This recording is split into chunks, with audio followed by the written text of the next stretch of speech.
Welcome to This Explainer.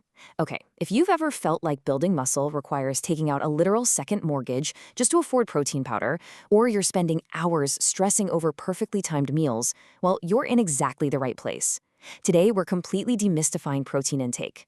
We're going to relieve all that stress around post-workout nutrition and give you exact, budget-friendly grocery lists so you can build muscle efficiently. We're talking top-tier sports science mixed with highly practical budgeting. It's an absolute game changer for how you fuel your body. So let's dive right in by addressing a question that has stressed out fitness enthusiasts for literally decades. You know the drill, right? You finish your very last set and suddenly, boom, the clock is ticking. You're rushing to the locker room, frantically shaking your bottle because you've always been told that if you don't chug protein within 30 minutes, your entire workout was a complete waste. But actually, does the science support this frantic race against time? Well, let's look at the data. Here's our roadmap for today. We'll start with the science of muscle growth, then look at daily targets and quality. After that, we're debunking that infamous anabolic window, diving into high-protein meal planning, and wrapping up with how to build muscle on a budget. Starting things off with Section 1, the science of muscle growth, building the foundation.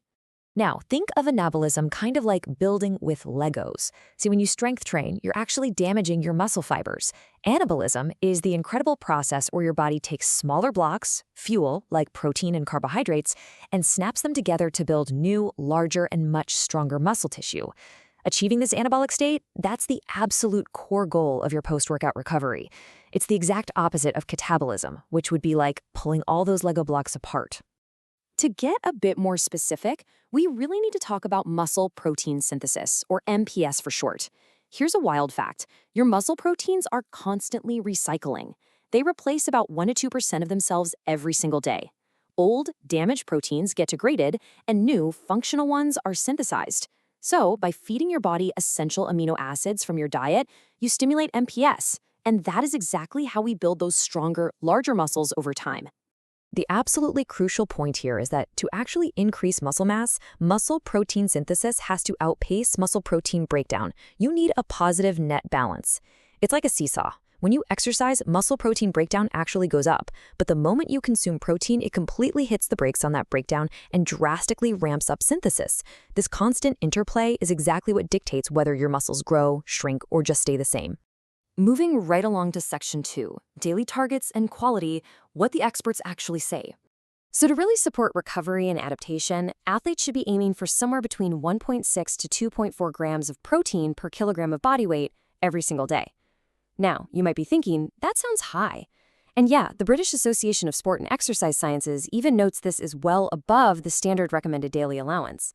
But the current evidence is crystal clear. Higher protein diets like this are totally safe and highly effective for muscle adaptation if you're a healthy individual. But here's where it gets super interesting.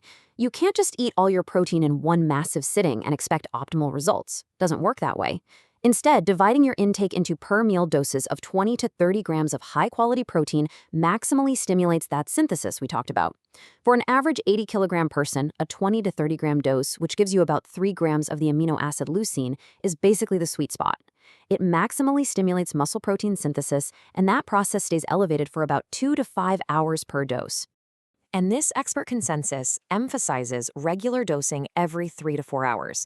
So the ultimate goal is just spreading your protein intake evenly throughout the day. Whether you're grabbing it from eggs, Greek yogurt, or plant-based options like chickpeas, hitting those regular intervals ensures your body stays in that nice, net positive anabolic balance from the time you wake up until you go to sleep. Let's jump into Section 3, debunking the anabolic window. Seriously, this is a massive relief for athletes everywhere. Okay, I'm just going to say it, that 30-minute anabolic window, it's largely a myth. Yep, you can officially stop sprinting from the shower to your shaker bottle. Science actually confirms your muscles remain incredibly sensitive to protein for at least 24 hours post-exercise. A massive meta-analysis back in 2013 found absolutely zero strong link between immediate protein intake and increased muscle growth. Plus, studies show that eating protein before your workout gives you the exact same muscle adaptations as eating it right after. So that window of opportunity is wonderfully wide. Just eat your post-workout meal when it naturally fits into your schedule. Now hold on, there is one major caveat here. The only time you actually do need to stress about immediate nutrient timing is if you did your workout in a completely fasted state. If you roll right out of bed and hit the weights without eating a single thing, your post-training muscle breakdown is going to be significantly higher. In that specific scenario, getting some protein and carbs into your system right after you train becomes absolutely vital to halting that breakdown. All right, section 4, high protein meal planning. Let's take all this theory and put it into practice.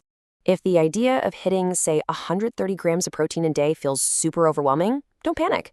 Breaking it down into simple, manageable steps makes it a total breeze. Seriously, you don't have to force down mountains of dry chicken breast. If you just aim for 30 to 40 grams at breakfast, lunch, and dinner, and then toss in 2 20-gram snacks, maybe a yogurt parfait or a quick protein shake, you'll effortlessly crush your daily totals, all while keeping that steady 3 to 4 hour rhythm going strong.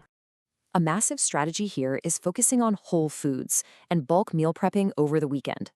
Doing this ensures you've always got nutrient-dense options ready to go, and it totally eliminates the need to rely on those crazy expensive isolated supplements. Plus, whole foods pack in non-protein nutrients that actually help with muscle remodeling. Prepping simple stuff like whipping up a batch of cottage cheese egg cups or a massive bowl of chicken salad saves you from that Sunday night scramble. You'll literally never be caught off guard when hunger strikes. And finally, section 5, building muscle on a budget. High protein, low cost. Believe it or not, by simply avoiding name brands and getting strategic with your freezer, you can secure peak nutrition for an absolute fraction of the cost. Take flash frozen vegetables, for example. They're picked and frozen at peak freshness, locking in all those vitamins, and they usually cost just $1 or $2 a bag. And if you buy your grains, cooking oils, and meats in bulk from club stores or local ethnic markets, you are going to drastically reduce your weekly grocery bill. Okay, this is going to sound surprisingly low, but the data backs it up. $60. That is the exact weekly cost to fully fund a 3,000-calorie muscle-building diet as long as you shop smart.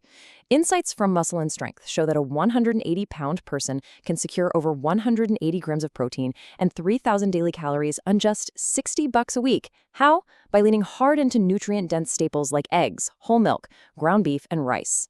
And scaling your budget is so much easier than you might think, all while crushing those protein targets.